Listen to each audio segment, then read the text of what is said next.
All right. So, back around 2013, Soul I've been touring a lot with Nigel Hall and Shady Horns, and we had a groove going. We were feeling good, and actually, we were doing a lot of we had like this James Brown medley during the set, which we thought was pretty killing. It was just a lot of fun to play. It was tight. It was tight. So we get asked to play the Equifunk Music Festival. I believe it was August 17th, 2013. Now, it was just a one-off for us. We weren't on tour or had a lot of shows around then. So I drove down by myself from home and we all kind of met there. Now, the exciting thing about that festival, and in particular the show for us, was that Maceo Parker was going to be sitting in with us, and we're going to be doing some old school Maceo tunes. So obviously we were feeling super excited and feeling really good about it. Like I said, drive to the festival, and I get there, people are already there, the vibe's good. Pulling in is kind of one of them joints where it's like one way in, one way out kind of thing. So get there, hey, Al from Soul Live, blah blah blah. Show me in, get me in. And I don't remember if there was like a sound check or maybe there was a little bit. Anyway, the story isn't about the sound check. We all are hanging out, and the people from the festival let us know where we were going to be staying that night. Cool. So we're all doing our thing. All right, let's get over to where we're staying at these cabins. Drive, over, pull up, and man, yo, the joint was kind of shabby. I'm telling you. I mean, look, it was like it, it was like a big building with rooms shooting off either side to the left and right, depending on what we're looking at here. But there was like a big common area where there was like ping pong tables and couches and all that kind of stuff. Anyway, walk in, everybody grabs the room, and it was an interesting spot. I mean, you could definitely film a really good horror, like summer camp horror film there, without a doubt. It's cool though, whatever. Doing our thing. But then we find out that as Maceo is a guest of ours, playing with us, he's staying there as well. Well, when we found that out, we were like, oh no, man. Like we were just feeling kind of, or at least I'm gonna speak for the other cats, but I was definitely feeling a bit embarrassed and I felt bad that Maceo was gonna have to stay there with us. So we were trying to figure out some situation that, next thing you know, Maceo shows up at the door, walks in with his manager, and we're like, oh man, Maceo, man, we're so sorry, blah, blah, blah. We're just going on and on, about the whole scene. And Maceo, this man, he hit the record button for me in terms of my memory with what he said right then. It was just like, it's just another adventure. It's like, wow.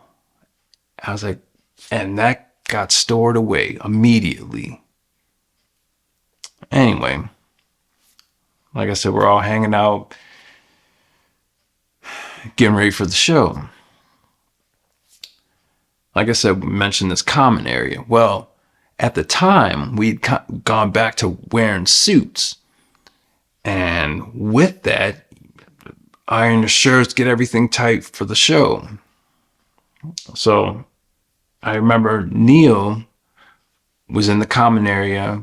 They had brought us an ironing board and iron, and Neil was in there starting to iron his shirt. Everyone's kind of waiting in line to handle theirs.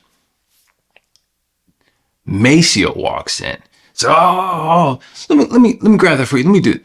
He grabs the iron from Neil and starts pressing Neil's shirt. He's pressing everybody's stuff.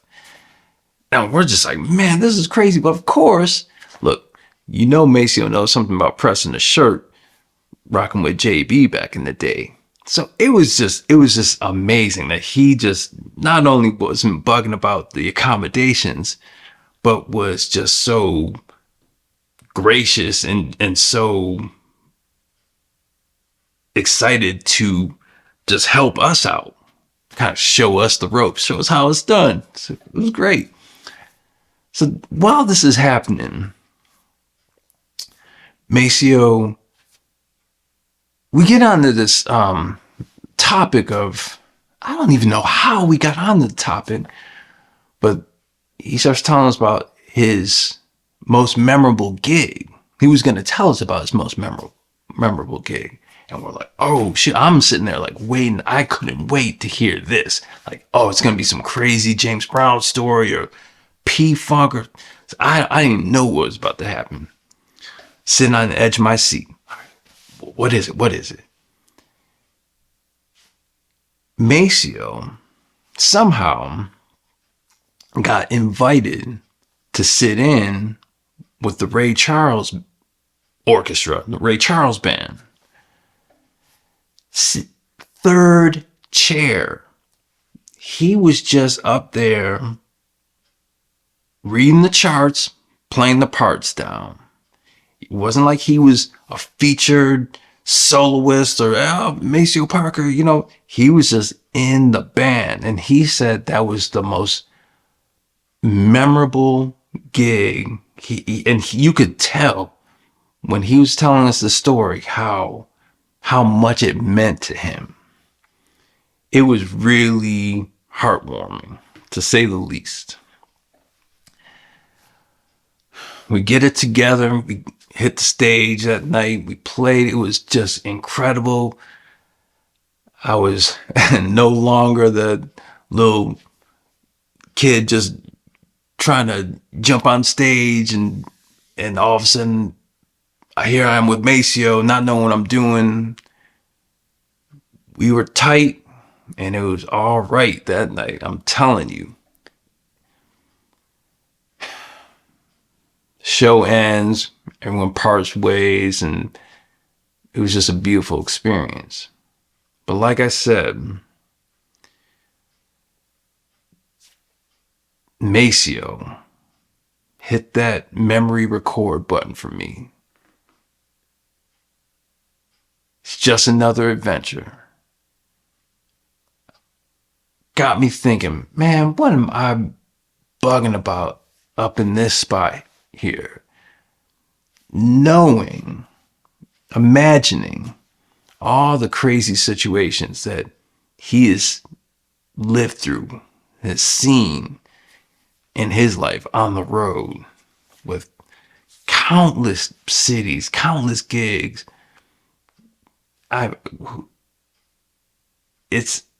You can't even fathom. I couldn't even fathom all the craziness that he's seen in his life. And he was just like, hey, just another adventure. And then, just to bring it all around, wrap it all up, in my mind, all those crazy adventures that he must have had with James Brown, Bootsy, George Clinton, all those cats. And he was like, nah, man. Sitting third chair with Ray Charles. That was it. Really made me appreciate and makes me appreciate every situation I find myself in. Because it's just another adventure. All right, y'all. Go have yourself one. Peace.